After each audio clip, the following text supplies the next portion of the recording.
الحمد لله وكفى وسلام على عباده الذين اصطفى أما بعد গেছেন তার এই 3.5 হাত দেহের ভিতরে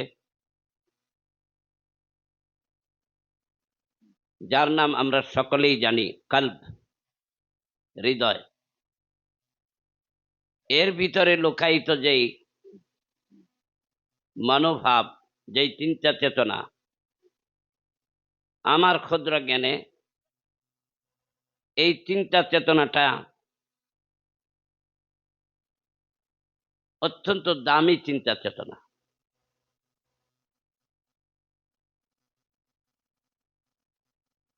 এটা আমরাও কখনো ভাবিনি। মাওলানা রবিউল ইসলাম, তার সঙ্গে হযরত মাওলানা মুফতি তাওহীদুল ইসলাম, ইনি সর্বশেষে একটা কথা যে বলেছেন, সুন্দর লাগলো আমার কাছে।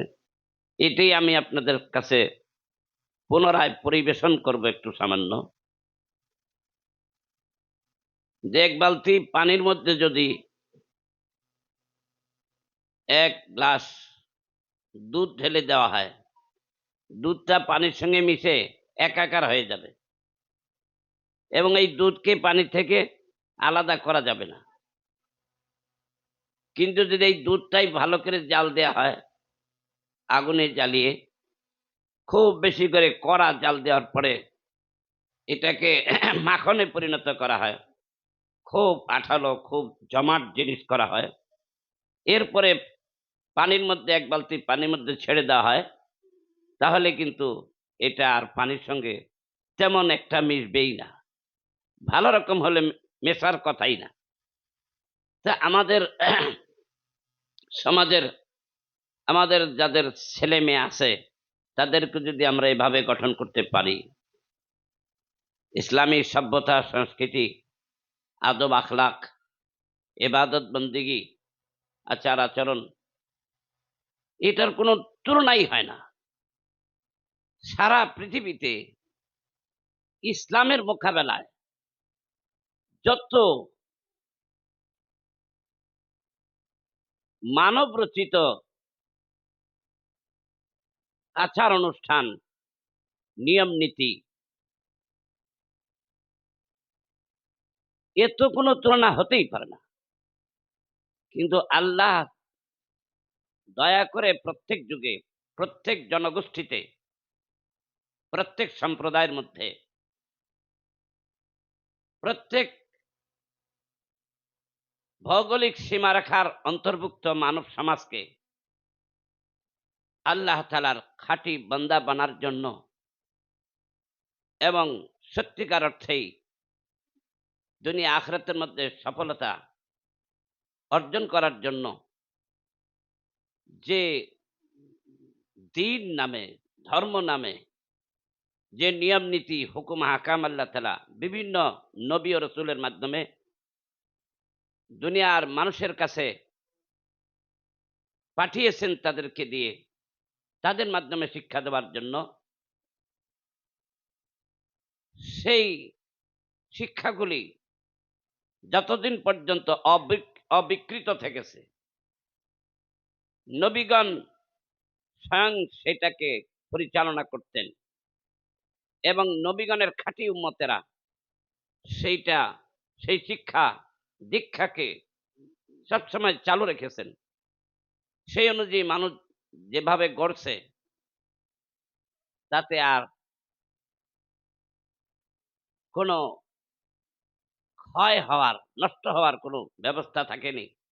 কিন্তু মানুষের অনেক দিন যাওয়ার পরে মানুষ আস্তে আস্তে খোদাই বিধান ভুলে গিয়েছে।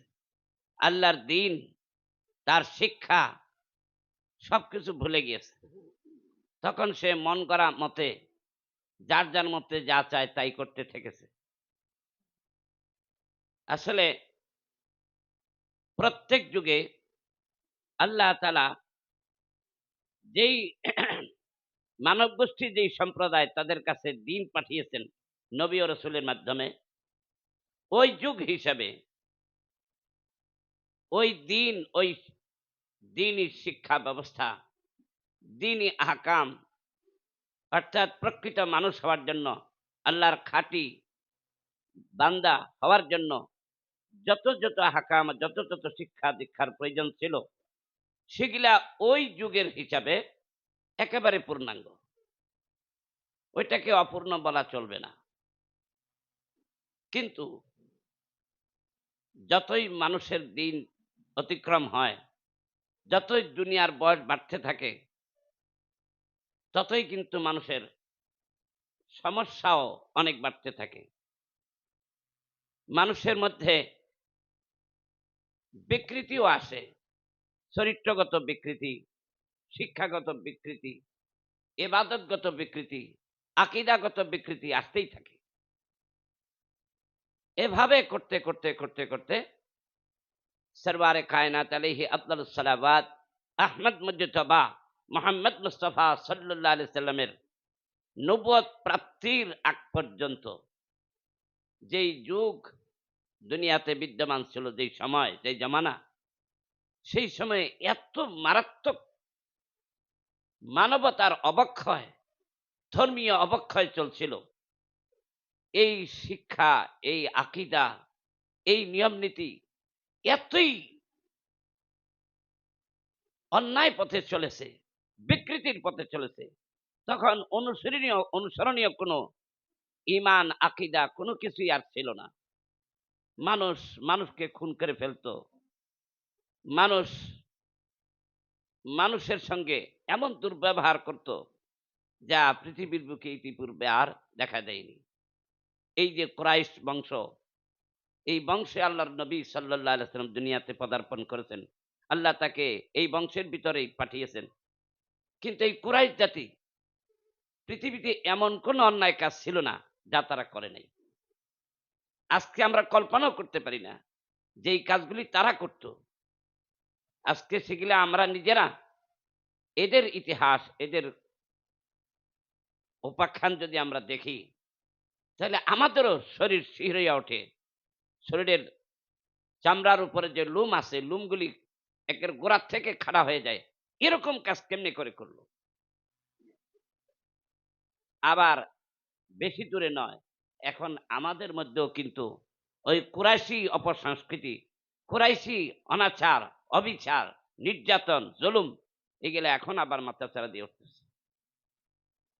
আপনারা জানেন, এই শিশু বাচ্চাদেরকে তারা বড় হয়ে বাপের সঙ্গে খানা খাবে, এইটা বরদাস্ত করতে পারে নাই। কেমন নিষ্ঠুর হলে এই শিশু সন্তান, ছেলে কিংবা মেয়ে, বিশেষ করে মেয়ে হলে তাদেরকে হত্যা করে ফেলত। এমন ভাবে হত্যা করত, অনেক গভীর করে কবরের মতো একটা গর্ত করে তারপরে ধাক্কা দিয়ে সেই মেয়েটাকে ওখানে ফেলে দিত। তারপরে মনকে মন মাটি চাপা দিয়ে যতই বাপ বলে ডাকুক, যতই আবুল বলে ডাকুক, আর তাকে রক্ষা করা হতো না। ওইখানে মাটির নিচে তার চাপা পড়ে মৃত্যুবরণ করতে হয়েছে।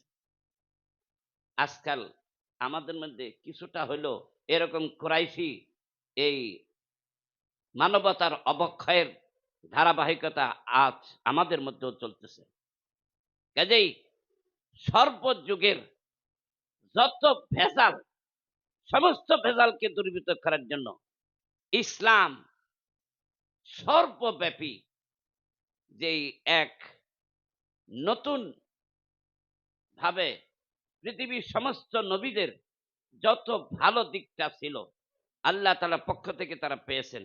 সমস্ত ভালো দিকটাকে একত্রিত করে এবং আরো বেশি কিছু দিয়ে আমাদের আকা, আমাদের মুক্তাদে আজম সরওয়ারে কায়নাত আলাইহি আফদালুস সালাওয়াত আহমদ মুজতবা মুহাম্মদ মুস্তাফা সাল্লাল্লাহু আলাইহি সাল্লামকে দুনিয়াতে পাঠালেন, তথা পূর্ববর্তী যে ৪টা কিতাব, আসমানি কিতাব, আমরা সবাই জানি। মুসা আলাইহিস সালামের প্রতি তাওরাত, ঈসা আলাইহিস সালামের প্রতি ইনজিল, দাউদ আলাইহিস সালামের প্রতি জাবুর এবং সর্বশেষ আমাদের নবী মুহাম্মদুর রাসূলুল্লাহ সাল্লাল্লাহু আলাইহি ওয়াসাল্লামের প্রতি কোরআন অবতীর্ণ করলেন। মুফাসসিরিনে কেরাম বলেন যে পূর্ববর্তী এই যে ৩টা আসমানি কিতাব, জাবুর, তাওরাত, ইনজিল, এক কোরআন বাদ দিয়ে পূর্বের 3টা আসমানি কিতাব, এর ভিতরে যত কথা আছে, যত মানবতার উৎকর্ষতার জন্য মানবকে সত্যিকার মানব হিসাবে, মানবকে সত্যিকার আল্লাহ তাআলার বান্দা বানার হিসাবে যা কিছু দরকার, ওই 3 কিতাব পূর্ববর্তী আসমানি কিতাবের মধ্যে যা কিছু বর্ণিত হয়েছে তার সবটুকুই, বরং তার চেয়ে অনেক অনেক বেশি এক কোরআনের ভিতরে আল্লাহ তাআলা নাজিল করে আল্লাহ তাআলা তার মধ্যে লুকিয়ে রেখেছেন। বলেন সুবহানাল্লাহ। কারণ এটা শুধু এক গোষ্ঠীর সংশোধনের জন্য নয়, এক গোষ্ঠীর অবক্ষয়কে সংশোধনের জন্য নয়, পৃথিবীর একেবারে কেয়ামতের আগ মুহূর্ত পর্যন্ত সমস্ত মানব গোষ্ঠী কত সংখ্যায় তারা বৃদ্ধি পাবে। এখনই তো এই 2025 সনে বা 2025 সনের আগে 2024 সনে এই বিশ্ব মানব সংখ্যার জরিপের মধ্যে এই বিধর্মীরা তারা বলেছে এই কথা যে 800 কোটির উপরে আরো বেশি। কি বলেন ভাই? 800 কোটির উপরে মানুষের সংখ্যা। তাহলে এরকম সমস্যাও তো এরকম, চারিত্রিক অবক্ষয় তো এরকম, উল্টাপাল্টা তো এরকমই। আর শুধু এই পর্যন্তই তো শেষ নয়, কিয়ামত পর্যন্ত যত সময় আসবে সমস্ত সময়ের মধ্যে যত রকমের উল্টাপাল্টা আছে সমস্ত উল্টাপাল্টাকে সোজা করে দেওয়ার জন্য আল কোরআন আল্লাহ তাআলা বিশ্ব মানবতার সর্বশেষ মহা মুক্তি সনদ হিসেবে দুনিয়ার মানুষের কাছে প্রেরণ করেছেন আমাদের আকা মুহাম্মদ আরবি সাল্লাল্লাহু আলাইহি সাল্লামের মাধ্যমে। তাহলে এটা কত পরিশুদ্ধ, কত নিষ্কলুষ, একটু পদস্খলন হওয়ার, বিভ্রান্ত হওয়ার মতো আর কোনো কিছুই নেই।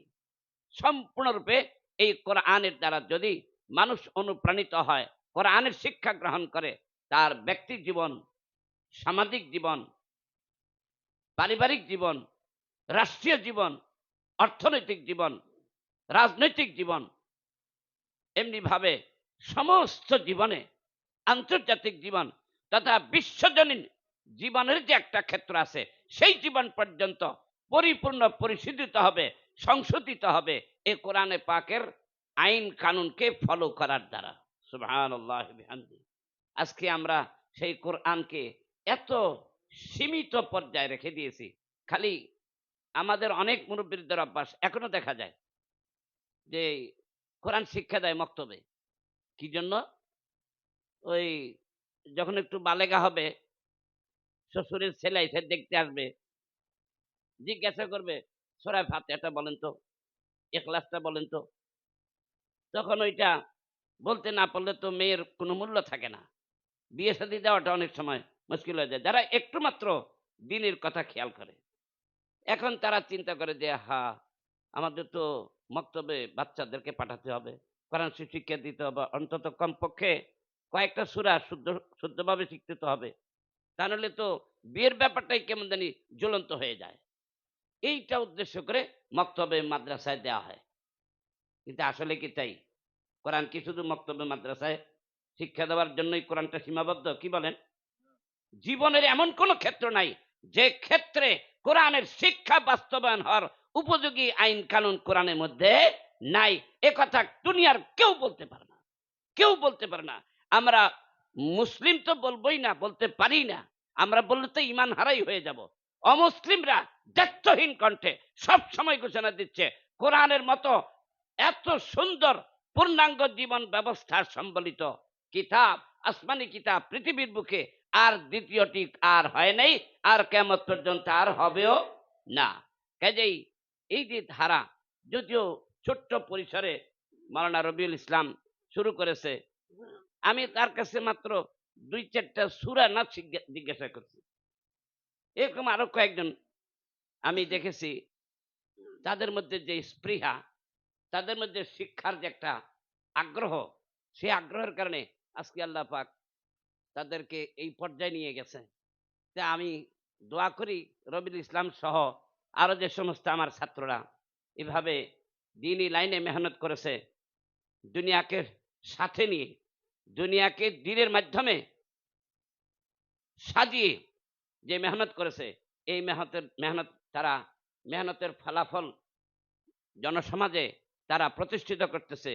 এদের মতো লোকেরা আল্লাহ তাআলা এদেরকে সর্বদিকে সফল কাম করুন, সর্বদিকে কামিয়াব করুন। আর আমিও উদাত্ত আহ্বান জানাই, আপনারা এভাবে এই ধরনের শিক্ষার সঙ্গে সার্বিকভাবে সর্বশক্তি নিয়োগ করে সর্বভাবে সহযোগিতার হাত প্রসারিত করে এদের সঙ্গে সহযোগিতা করবেন। আশা করি ইনশাআল্লাহ কোনোদিন ঠকবেন না, কোনোদিন ঠকবেন না। অনেক সময় সমালোচনার সম্মুখীন হতে হয়, ঠিক আছে, আমি নিজেও সমালোচনার সম্মুখীন হতাম। আমি যখন ইন্টারমিডিয়েট পরীক্ষা দিয়া তারপরে মাদ্রাসায় ভর্তি হলাম, আমি দূরে থাক, আমার নিজের ঘরের মানুষই, মানে আমার ভাই, আমার ভাবি, আমার আলহামদুলিল্লাহ, আমি ওনাদের সঙ্গে দেখা হইলো, ওনার ছেলেরা বড় বড় এক একজন আমার আমার বংশের, আমার এই আমার বাড়ি তো দূরে না, আপনারা অনেকেই চিনেন, এই যে খানবাড়ি, আমার বংশের এই চাচাতো ভাই, তার ছেলেরা ওই আমার কাছ দিয়ে আসে, আর দূরে থেকে আমাকে আঙ্গুল দিয়ে ইশারা করে দেখায়, কয় দেখো এই যে এর নাম মুশাররফ, এ এই আমাদের বংশের মধ্যে মানে একটা কিছু, মানে খুব প্রশংসার ইয়েতে বলতেছে, হ্যাঁ এরকম হওয়া চাই, তোমাদের এরকম হওয়া চাই, যে সালাম দাও, আবার কয় সালাম দাও। কি ভাই, এখানে কিছু বুঝ আছে তো নাকি? যেই লোক আমাকে এত সমালোচনা করছে, সেই লোক নিজে উল্টা আগে আমাকে আমাকে আমি আর সালাম দিতে আগে পারি না, আগে সেই সালাম দেয় এবং তার ছেলেদেরকেও বলে সালাম দাও। তাহলে এটা শান্তির ধর্ম না? কি বলেন? যেই ধর্মে প্রবেশ করে আমি নিজে শান্তি পেয়েছি, আমি বললে হয় সমপর্যায়ের, তাকে বলতাম এই দুনিয়াবি লেখাপড়াকে 3 তালাক দিয়েছি, এ সম্পর্কে আমাকে আর কিছু বলো না। হেদায়েত সাংঘাতিক ব্যাপার, কল্প অতি ছোট্ট একটা গোষ্ঠের টুকরা, কিন্তু এই কল্পের ভিতরে যেটা লুকায়িত থাকে, খারাপ হলো সবচেয়ে খারাপ, আর ভালো হলো সবচেয়ে ভালো। কি বলেন? আমার আপনার অন্তরে ইমান যে থাকে, যে ইমানের বদৌলতে জান্নাতে আমরা যেতে পারবো, সেই ইমানটা কি ওই সামান্য ছোট্ট একটা গোষ্ঠের টুকরার ভিতরে থাকে না? হ্যাঁ, এই ইমান না থাকলে আমরা কোথায় যাব? জাহান্নামে। আর ইমান থাকলে জান্নাতে। যদি গুনাহের কারণে একটু আখিরাতে শাস্তি পেতেও হয়, কিন্তু এই শাস্তিটা চিরস্থায়ী নয়। আল্লাহ তাআলা শাস্তি বিভিন্নভাবে মাফ করায় দিয়া জাহান্নামে জ্বলাইয়েই হোক বা অন্য কোনোভাবেই মাফ করে দেওয়ার পরে শেষ অবধি, শেষ পর্যন্ত ইমানের গুণে আমাকে আপনাকে আল্লাহ তাআলা জান্নাতে প্রবেশাধিকার দেবেন ইনশাআল্লাহ। আর যদি ইমান না থাকে, হাজারো লেখাপড়া থাক, হাজারো বিত্ত বৈভব থাক, হাজারো সম্মান প্রতিপত্তি থাক, কোনো কিছুই এক পয়সার কাজে আসবে না। এই জন্য ভাই, দিন বড় সাংঘাতিক জিনিস। এই দুনিয়াতে বাঁচা থাকতে দিনের গুরুত্ব যদি আমরা বুঝি, তাহলে তো জাহি কিসমত, অত্যন্ত সৌভাগ্য। আর যদি না বুঝি, আমার আপনার মতো পুরা কবাইলা দুনিয়ার ভিতরে আর কেউ নাই।